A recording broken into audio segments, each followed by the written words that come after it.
Let's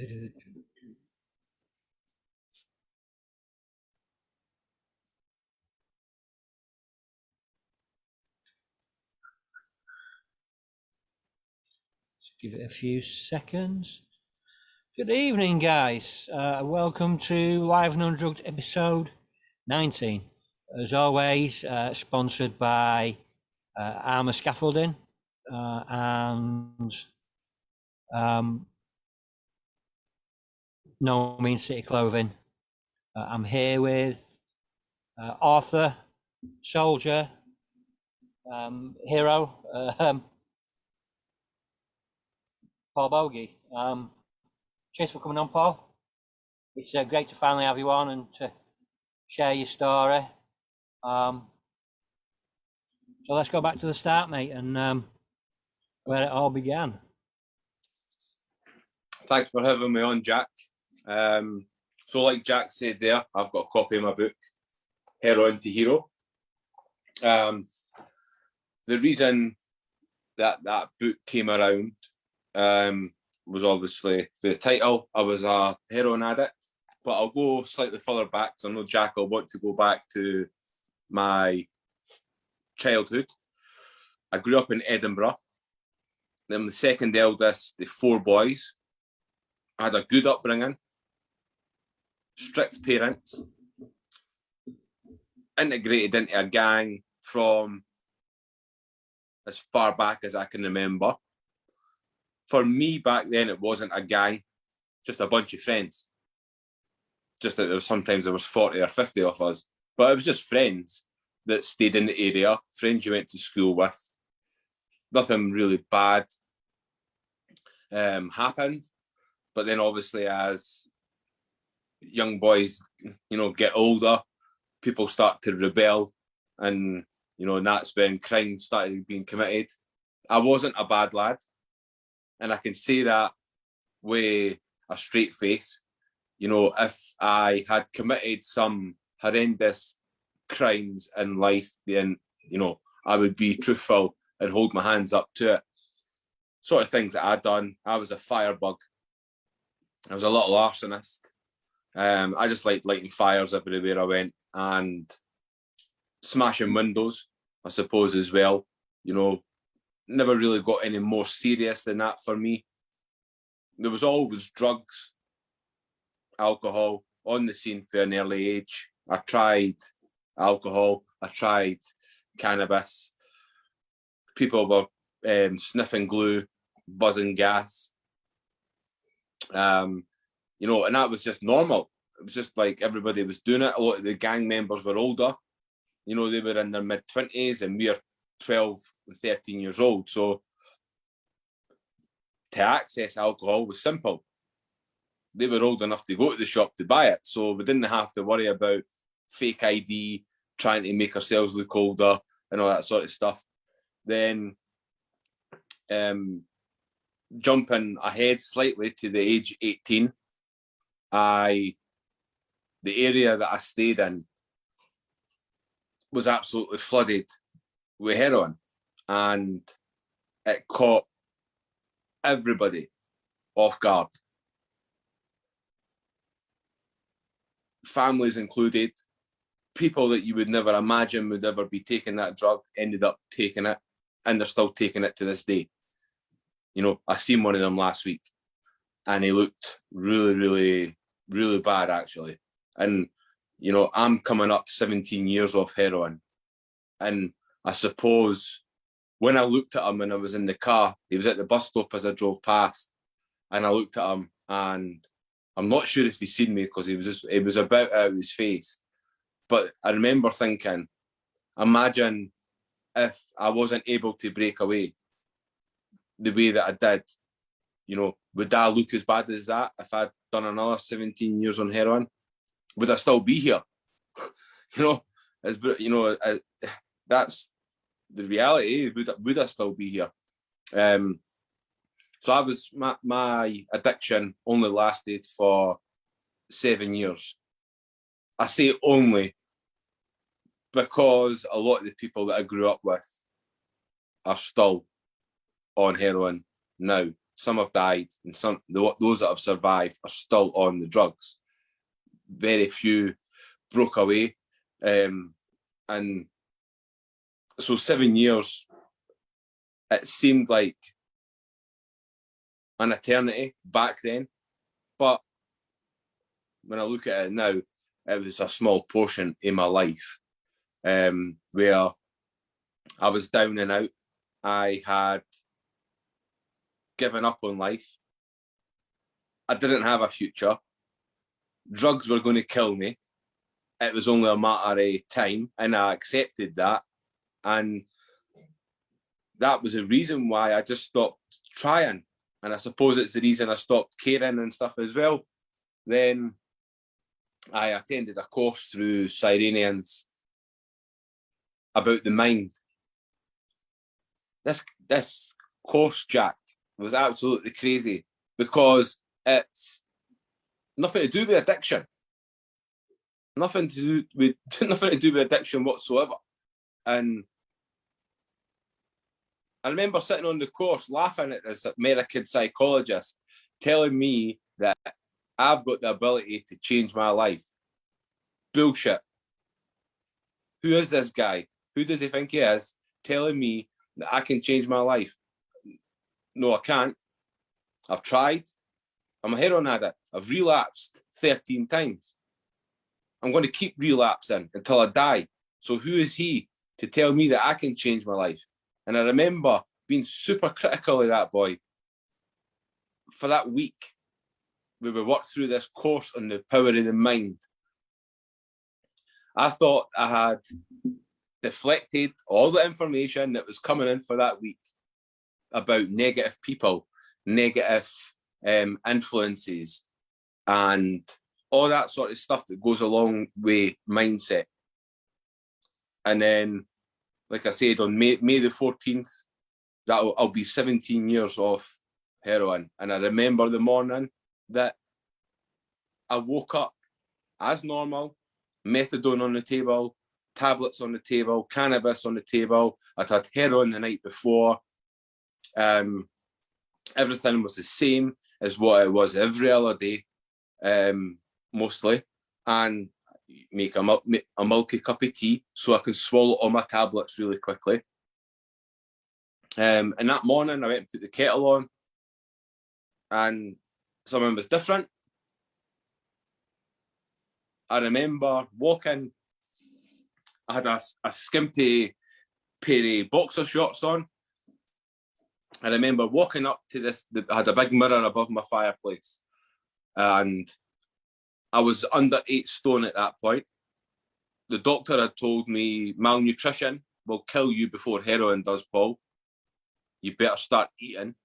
That gave me a little bit of fright, but it didn't really affect anything at the time for me to really change. It just made me more scared than what I already was. Then on that morning, on May the 14th, something was different. I didn't know exactly then what it was, but something about this American psychologist had sprung into my mind from nowhere. And I remember that it's a question that I had to ask myself. What do I want in life? What do I want? And back then, Jack, I just wanted not to be a heroin addict. It's all I ever wanted. You know, the shame that I'd caused my family is irreparable. But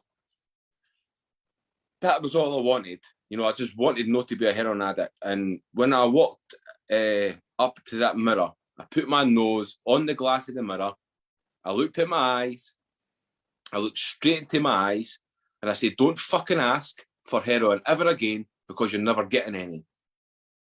And instant. For that moment, for that instant, that split second, with my nose on the mirror, I knew I was never touching heroin for the rest of my life. I knew. And that was a crazy feeling. the goosebumps I've spoke about many times, the size of golf balls on my body. That instant question, what do you want straight away? Not to be a heroin addict. Right, it's your choice. This American psychologist telling me it's my choice. It somehow planted a seed, and I didn't know that that seed was there. And when I realised he's right, the only person that can change my life is me. And if I want it enough, I can make it so. And I realised that. And once I realised that, in my heart, I wanted not to be a heroin addict. The problem was my mental health problems. That's the reason I'm a heroin addict. My mental health. Nothing to do with my physical withdrawals. Nothing to do with my fear of going cold turkey. Nothing to do with anything with that. You know, it was my mental state of mind that was causing me to remain an addict. And once I started working on my own mind and my realization that change is possible for me, for anyone, but at that moment in time, that split second, I can do it. I done it instant. And that's crazy. You know, when I talk to doctors and recovering addicts, when I speak to current addicts, it's a crazy concept for people to get their head around, Jack. You know, like people just think like, wow, is he bullshitting? Is that real? Can that really happen? Can you do it that way? Doctors tell you to wean yourself off or you'll die. You know, I'm called bullshit. Paul never done it that way. Well, no, you know, I'm not a bullshitter. I did do it that way. And it was an instant thing. You know, I went through all the crap, the cold turkey. It was a walk in the park compared to the 13 times I'd done it previous, because I never had these mental health issues where I was doubting myself or I was hoping to get clean. And then I'm hoping to stay clean. It's just a hope. And the problem with having a hope in life is that you're just hoping for the best. You know, unless you take control, you're never going to know if you're going to succeed in staying clean. So that was the difference for me. And that's, suppose, why I'm doing now what I'm doing, you know. But straight from that moment, I done cold turkey.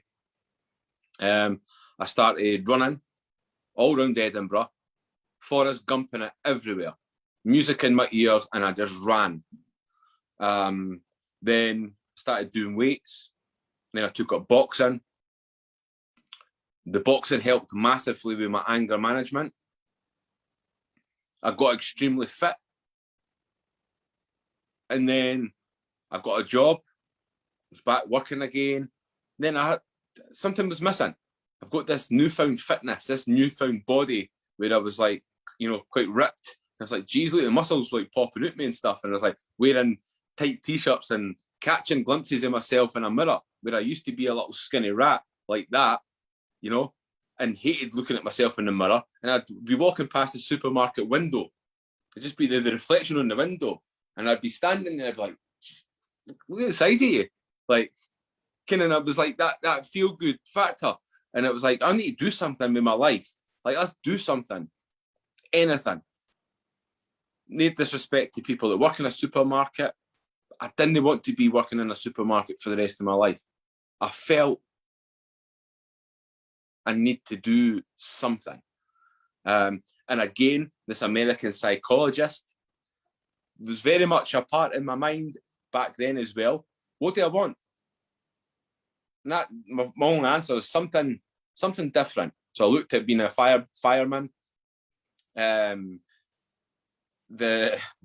what do you call the sheets of paper that you get for an interview? Oh, that's what. CVs. There was, sorry? CV? No, CV? like the application form for the application form for the fire brigade. It was the size of yellow pages this thing. And I was like, geez, like, that's going to take me just probably months to fill that out. It's like, that's going to take too long. Then I thought about the police, you know, and I was like, the police, I would have to move away because half of my pals are criminals. So I'm going to have to move away, you know. And I was like, I don't know about that. And then it was one of those things where, army, how about being a soldier? Could I be a soldier? Back then, there was nothing that I couldn't do. So, you know, I seen it on a newspaper sitting in the staff canteen, recruiting for the army. I thought I was too old. I was almost 30. I genuinely believed I was too old and thought that my time to be a soldier has been and gone. Oh, well, that's a shame. For the life of me, Jack, I was walking through Edinburgh and I do not know, there's an army recruitment office just off of Princes Street in Edinburgh. And I do not know for the life of me why that day I walked in that office, because in my mind, I was too old. So I walked in, Pipe Major of the Scots Guard sitting at his desk. I pretty much wasn't in the office for 2 minutes. I think the corporal behind the desk said, "They'll see you." I walked through, he says to me, "Geez, oh, how old are you?" And I said, "I'm almost 30. He says, "Right." He says, "Are you fit?" I says, "Aye." I says, "I'm in the gym every day and I run every day. I'll get you Scots Guards." Like that. Handing me a pamphlet. I didn't know who the Scots Guards were. I looked at the pamphlet and I seen this wee guy with a red tunic and a bearskin and a rifle standing outside Buckingham Palace. And I was like, "Oh, toy soldier. He's just a wee toy soldier." Imagine doing that for a living. I wonder if I could do that. So I was like, right, okay. So I'm not too old. So I left. And then when I got home and I'd done my research on YouTube, you put in Scots Guards. And then they're cutting around with the Warrior, which is like a mini tank. And I watched this introductory video to the Scots Guards. You seen them on the front line in Afghanistan and Iraq and stuff. And I'm reading about them. And they're saying, look, the guards go to the front. They're in front of everyone. Like, they're the fighting force of the British Army. And it's like, whoa, wait a minute. You know, it's like, oh shit, right. They're not just toy soldiers. Right, there's going to be a wee bit of this. I was watching some of the videos and hearing the rounds going whizzing past. like, oh, for fuck's sake. Like, shit, like, can I? You know, asking myself in my own mind, can I do this? Like I said, like, my mindset back then was just that determination, just to prove a point to everybody, prove a point to myself. And I was just like, came up, fuck it, let's do it. So went back up, got I done a week down in Cataract, a look at army life course. Loved it. I was in amongst 17, 18-year-old laddies, and I'm nearly 30, old enough to be their dad. You know, I'm cutting around. I'm fitter than them all. Lying out in the middle of nowhere, in the long grass, getting eaten by midges. They're all moaning. This is shite. I'm not doing this. Fuck joining the army. Who would join the army? We need to lie here and no move. With all these midges eating us. Fuck that. And then they all quit. Like, none of them ended up joining. But I remember lying in that long grass, getting eaten by the midges. And as annoying as these little bastards are, for me, I remember sitting looking up at the trees in the blue sky, and it was like a summer's night when we were doing it. And it was just like fucking bring it on. Bring it on, like, you know. And I went home on cloud nine, told my mum and dad, I'm going to join the army, right? I told all my friends, I'm going to join the army. And they're all fucking laughing at me. Everybody's laughing at me, saying, shut up. Like, you're too old for a start. You're not going to join the army. And it's like, I'm like, oh, fucking watch me. They're like, you know, watch me. And it was like, kept saying to them, like, didn't doubt me. Didn't doubt me. I said, I'll prove you, like I proved you wrong, you know, with the drugs and stuff. When I'll prove you, I'll prove you wrong, and I'll do it. So I went and done my medical, passed the medical, disclosed about my heroin addiction. It was fine. I was clean long enough, and I was also fit enough. So signed a bit of paper, sent me to basic training.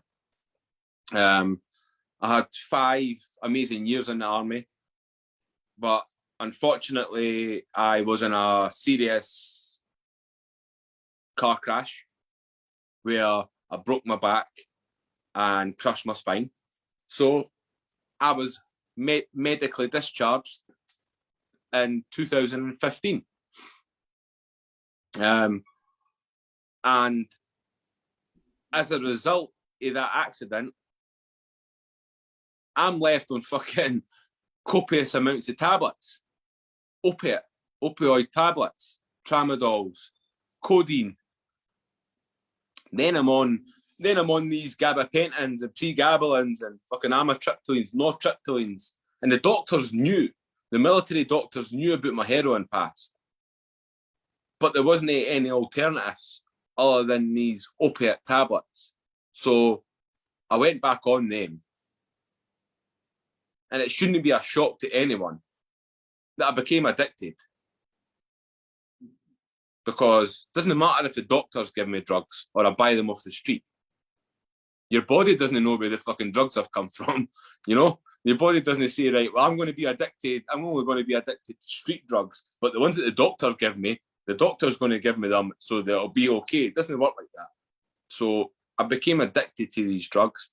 Then I started abusing these prescription drugs,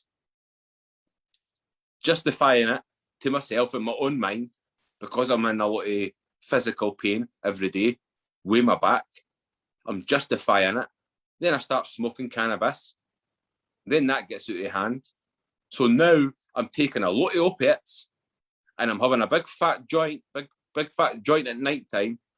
Is it any wonder that I'm sitting there wasted like I was on heroin? You know, and it was like, I enjoyed that feeling. I enjoyed that feeling of zoning out of my reality not being so apparent when I'm out my face on my tramadols. My life's a little bit better. There's a little bit less stress or less bitterness, less sadness, less wallowing in self-pity when I'm on the tramadols. So I became emotionally dependent on these drugs to get a little few hours every day of feeling out of it. Then as time goes on, years,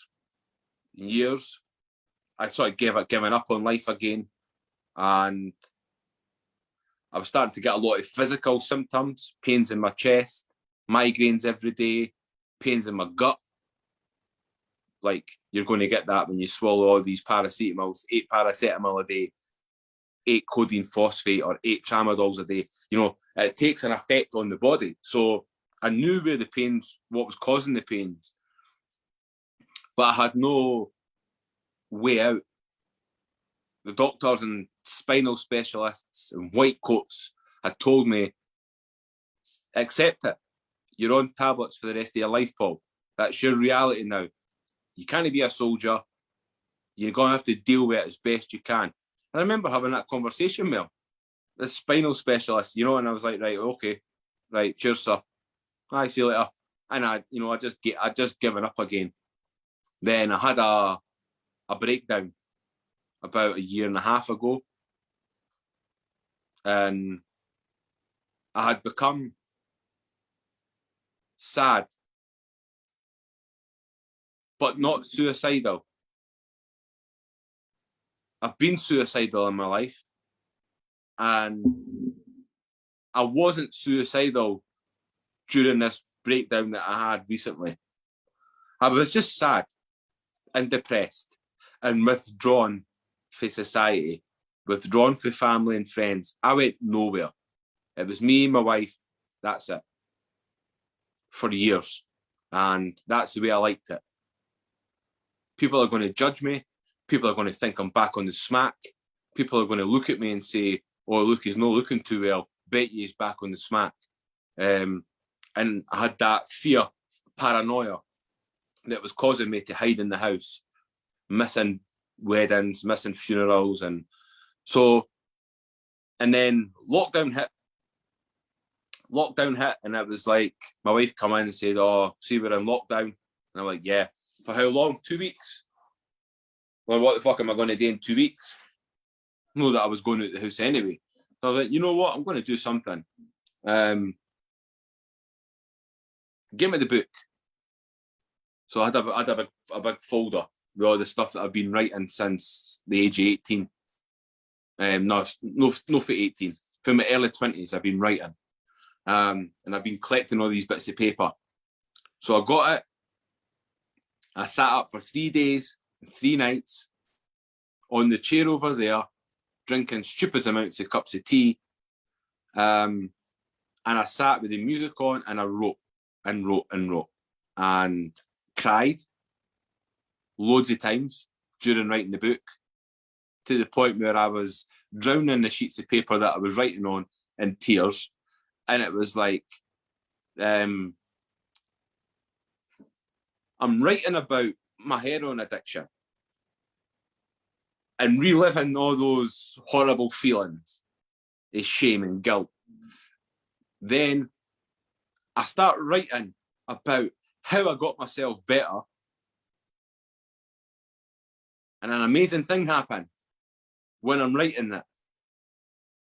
I'm re-educating myself about how I managed to get all those years off the heroin, and about the power of the mind, how the mind works. And I'm like, fucking hell. Like, what's wrong with you? Ask yourself the question again. So again, boom, what do you want? Not to be a drug addict. I was more liberal this time. Didn't want to be a drug addict. You know? And then, again, instant. Let's do it. So it got to the point where I knew I've got a crushed spine.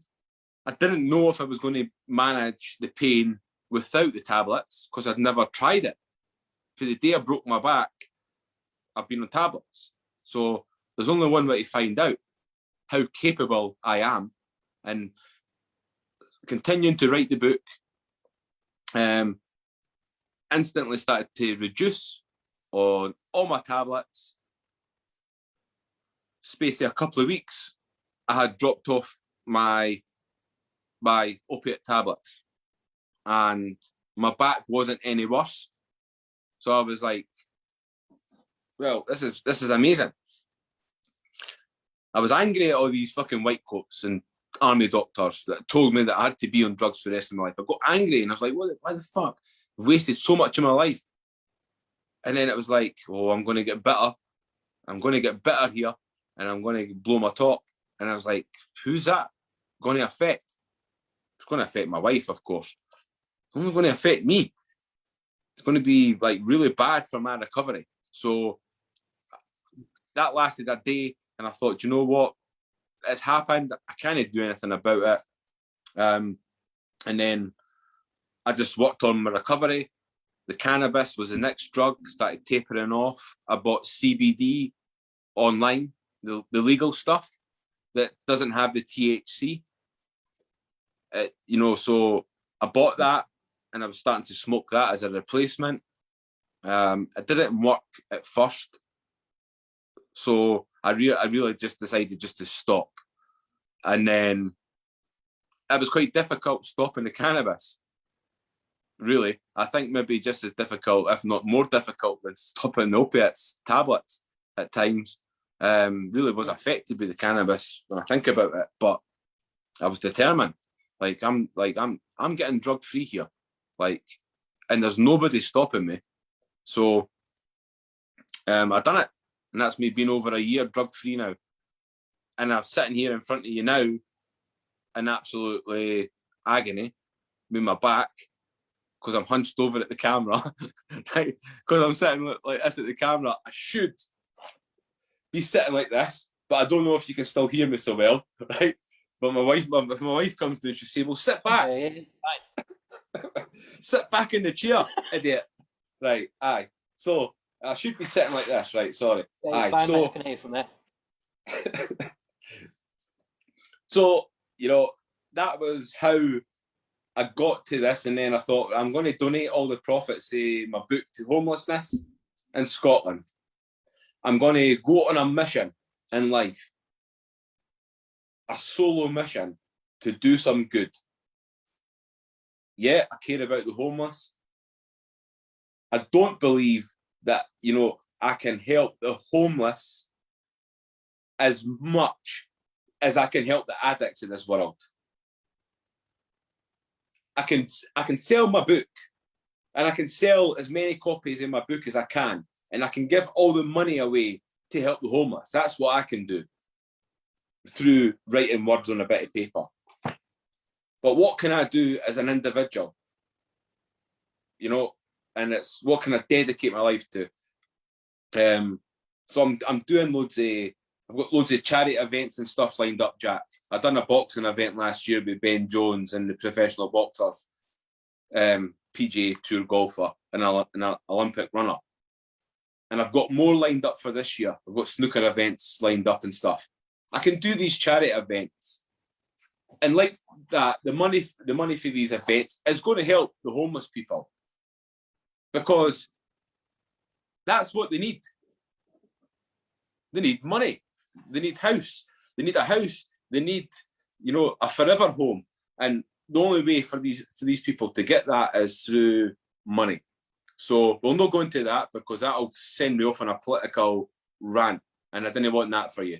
So, you know, but that's what they need, and I acknowledge that. But for me individually, for me, Paul Boggie, being one individual man, what can I offer the world? And it's like, I think it was my little brother a way back a year ago, before I done my first live video on Facebook. I spoke to him and I told him about potentially going and getting a Facebook account and going live and talking about stuff. And he said, the most important thing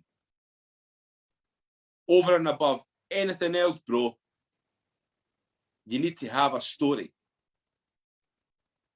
And I said to him, right, what? And you didn't think I've got a story?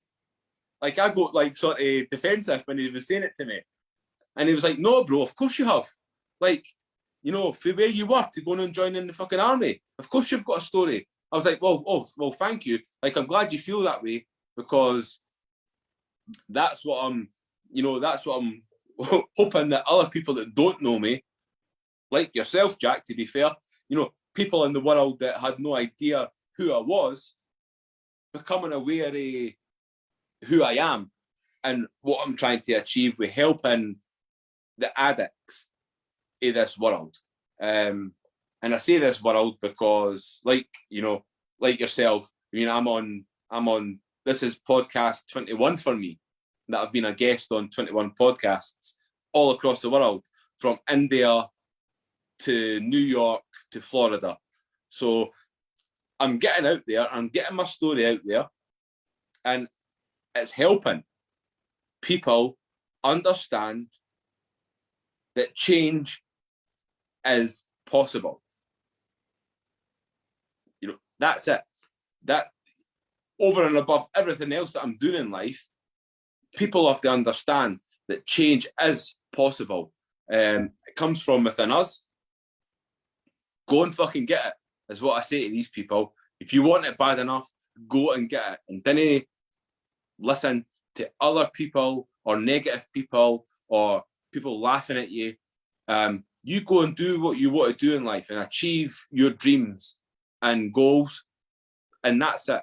And do you know what? You're better to go and try at something in life and fail than to be lying on your deathbed and wishing that you'd tried and be living and have a life of regret. I wish I'd tried. I wish I'd tried to get off heroin. I wish that I'd tried to join the army. I wish that I'd tried to be an author. I wish I'd tried. You know, fuck that. Like, we're here once for a short time and then we're gone. There isn't any coming back. So I just say, just go for it. Like, and fuck everybody else that wants to be negative and horrible to you. They're irrelevant. you know, and that's what I say. That's a message to anybody that's listening that is letting other people rule their lives. Don't. And trust me, it is a simple, or it can be a simple thing.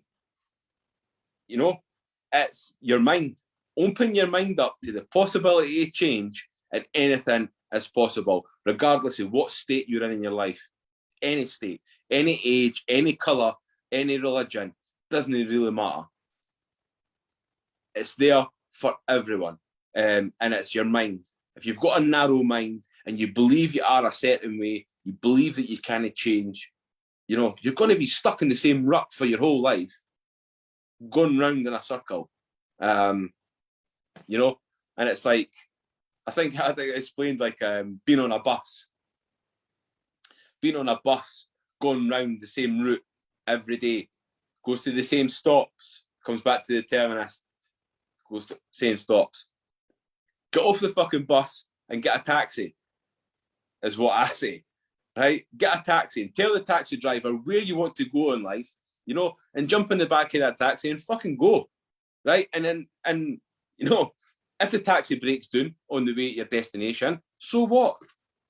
At least you've tried, you know, and that's it. Like, just trying to do something. Didn't be letting other people put you down.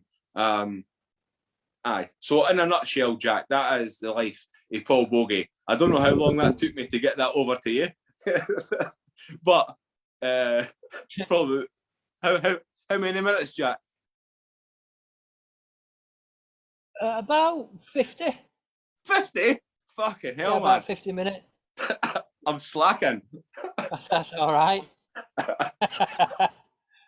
Yeah, that was the first time I've heard your story all the way through. You know, and I can identify a lot of it. You know, I tried the reserves when I was younger, but I couldn't you know, I couldn't stand authority. So you know, immediately that, you know, I had no drive, I had no thing for all that. What I got from the start of your story was powerlessness. You know, and every addict has felt that powerlessness and that hopelessness and that want to just change, but not being able to get up onto that step of recovery. And sometimes it takes a big jar to get you up there. You know, for me, it took years and deathbed, really, but you know, it's, I don't know, it's the simplest disease, but it's the most difficult disease as well. You know, it's just, I've been an addict for most of my life, and you know, I've been in recovery for certainly over half my life, and it still never ceases to surprise me, the wisdom I get from other people like yourself. You know, where you made that choice, I had to ask a higher power to stop. That's the difference between you and I couldn't get I couldn't do it on my own steam. I couldn't do it on my, you know, yeah, I couldn't imagine how you'd do it without a faith, without a God in your life, to be honest.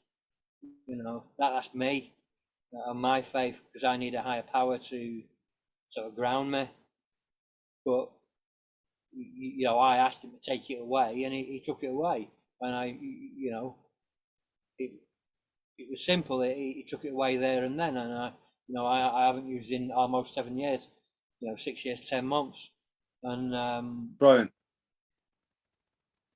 Just to give it up, mate. Just to make that decision. That takes some resolve. That takes some absolute resolve. You know, was it just that you making that decision, or did you have to sort of put steps in there to push yourself forward? It was instant. I had dreamed of no longer being an addict for many years and tried and failed, and I was hopeless. I was powerless. It wasn't going to be my decision. The decision was going to have to come from somebody else that was going to have to make me stop. And, so I fantasized probably most days whilst I was on heroin and stuff about not being on heroin. I would probably fantasize a little bit about what it would be like, and imagine going back and working, imagine having a girlfriend, imagine having a wife, and all these sorts of things. And then the reality would hit, like as I'm sitting there with my tinfoil and my bag of heroin, the reality would hit that that's just not me. But it creeped up on me. When you were talking there, do you know what? It's a little bit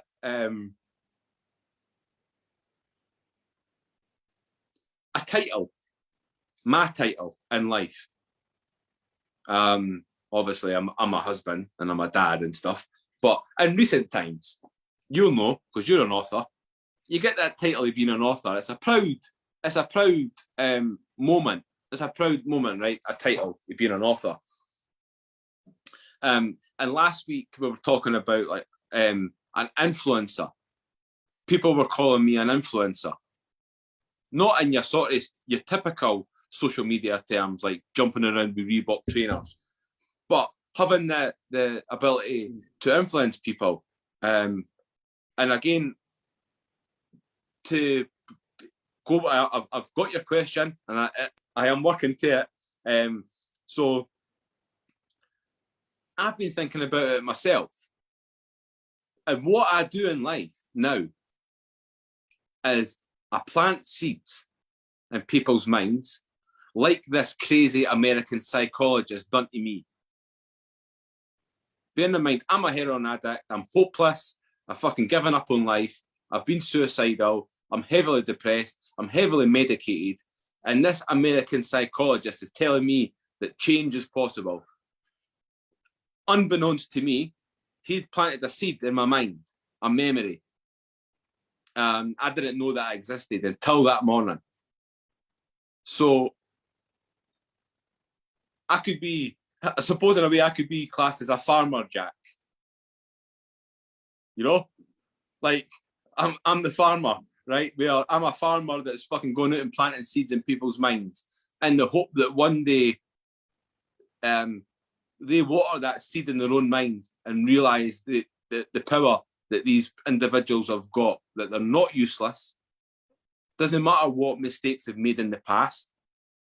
They can repair a lot of the damage by what they do in the future. And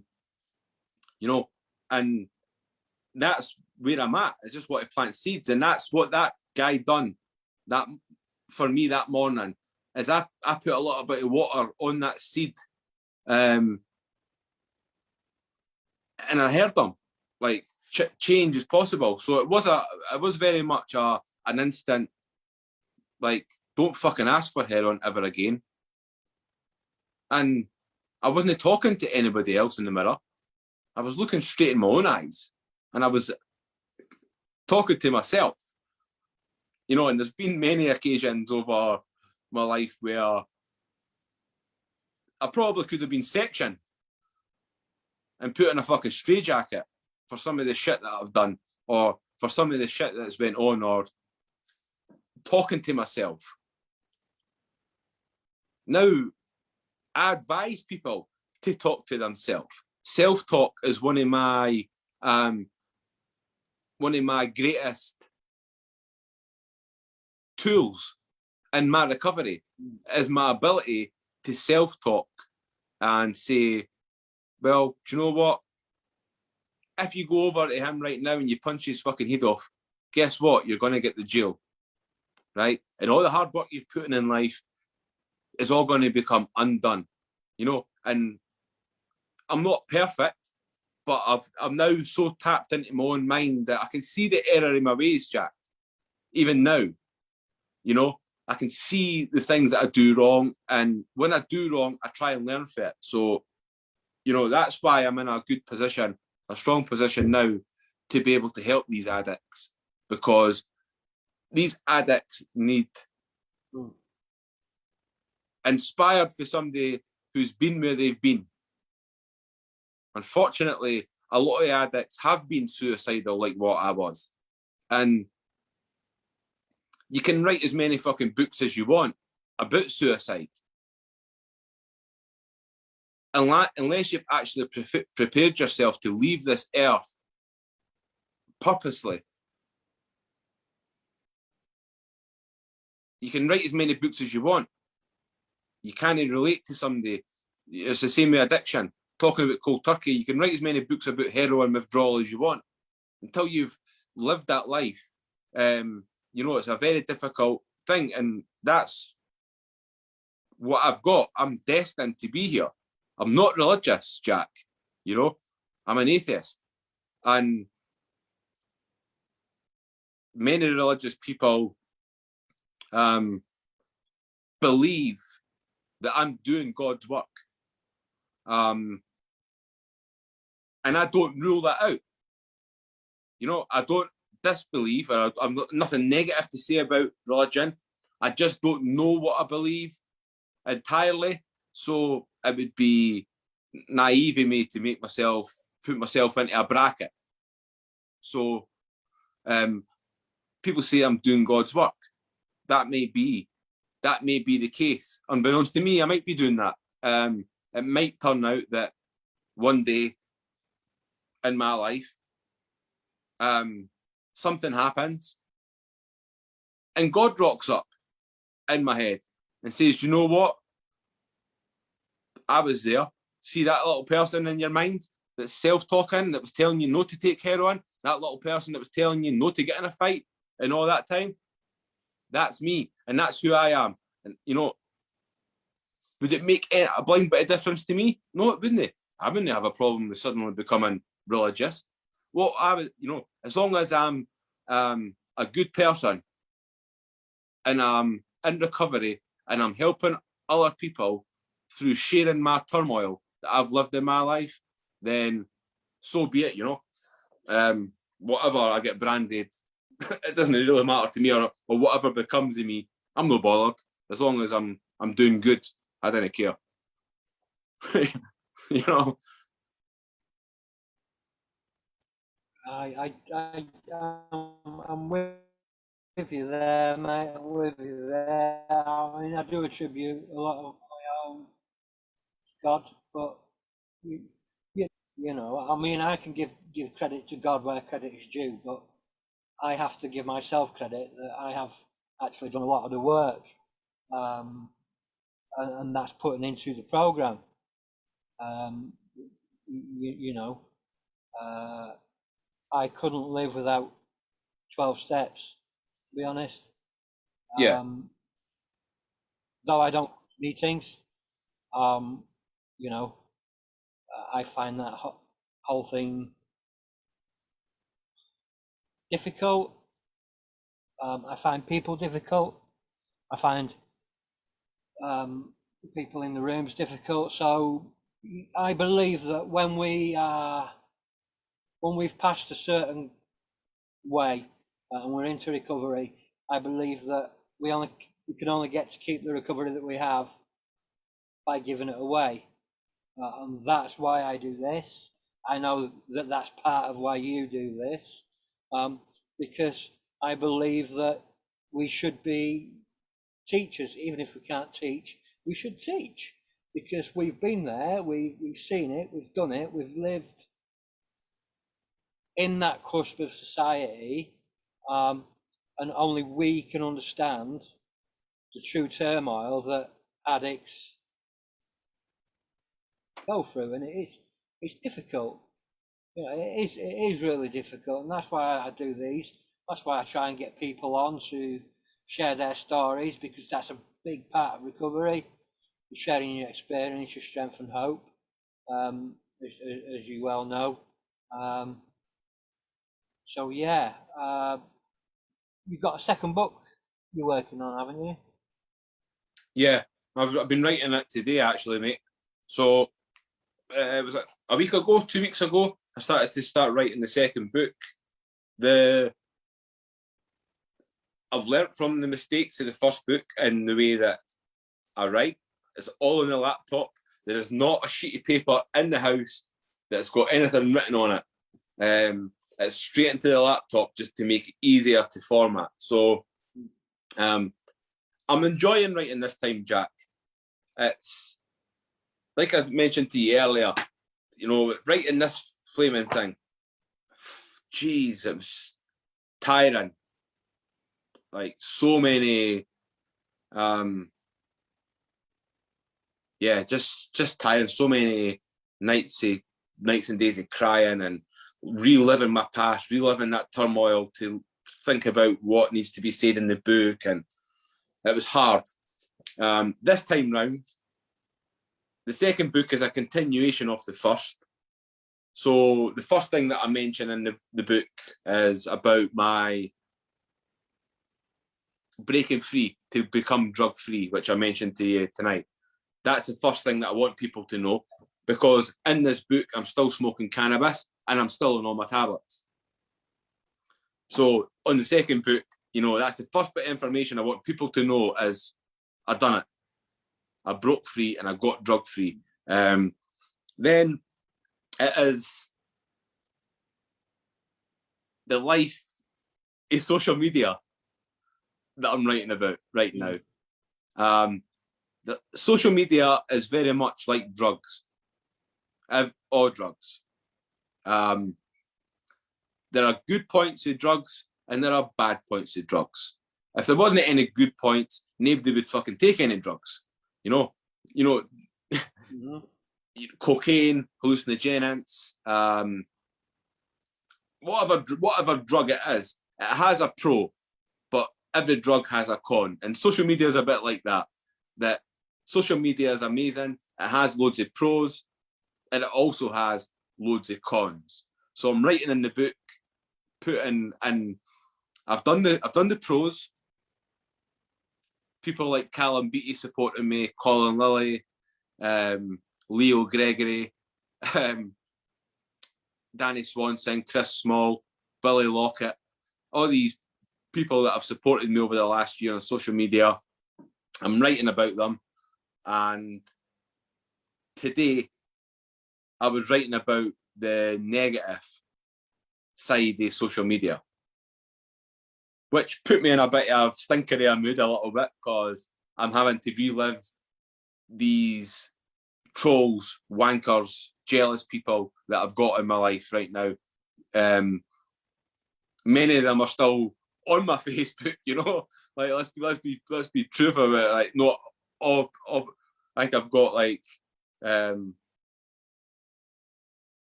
18,000 followers on my social media, and then I've got 5,000 friends on my Facebook.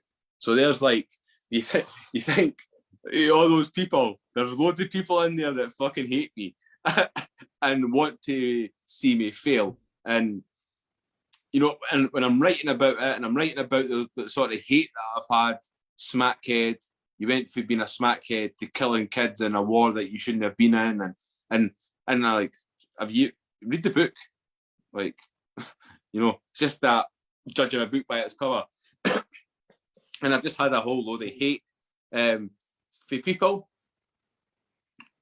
So I've got about another 2 paragraphs, Jack, of writing about the negatives of social media, and then that's it, done.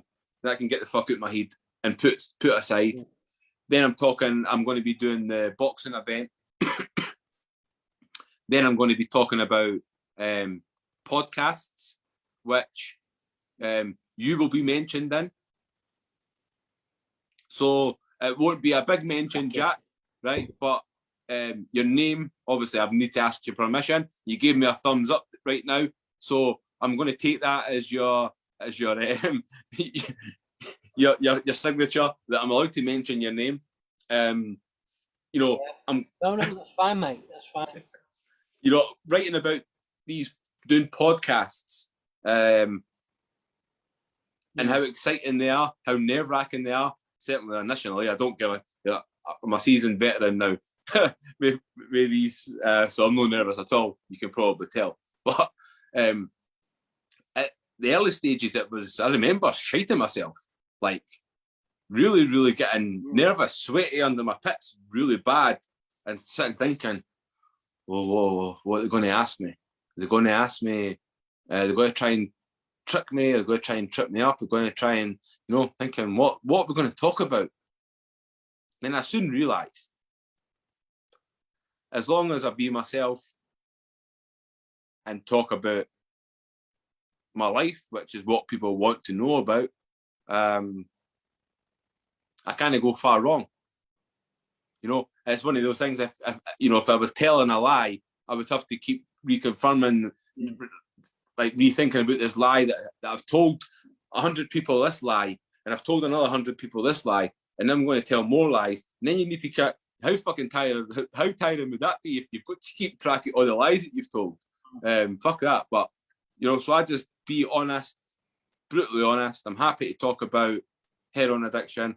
I'm happy to talk about why I became suicidal. I'm happy to talk about the army. I'm happy to talk about being an author. I'm happy to talk about anything, everything and anything. So that'll be an interesting chapter in the book where I'm talking about podcasts, because I've really enjoyed them. And of course, my story's no finish, mate. I'm still on this mission. So the book won't be finished until the documentary's out. I'm filming for a documentary at the moment. I've got a feature film that's going to come off the back of the documentary. Nice. So a real life train spotting. When things like that may or may not be the end of the second book. It depends on timescale, Jack, and how quickly things move along. The end of the documentary may be the end. I don't know, but I'll keep writing until it feels right for that to be the end of the second book. And then from there, I quite enjoy writing, Jack. It's like when I'm in the headspace, it's like I could do this.